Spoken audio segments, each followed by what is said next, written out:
Целосно опожарен ресторан во Желиново, пожар кој се случил денес во раните утрински часови.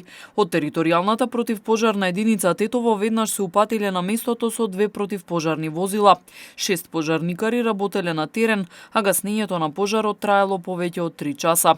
Во територијалната противпожарна единица во 4 часот и 8 минути беше пријавено дека има пожар на стариот пат од Тетово кон Желино. Од наша страна веднаш излезено на лице место и беше утврдено дека гори ресторан. Имаше и плински боци кои представуваа опасност. Интервениравме и пожарот беше локализиран во 7 часот и 20 минути.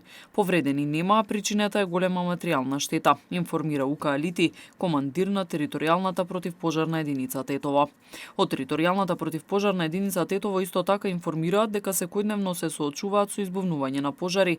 Секој ден вршат по неколку интервенции, меѓу кои вчера интервенирале на електричен столб во Джепчиште и вториот пожар бил на отворено во близина на Тетовското теќе.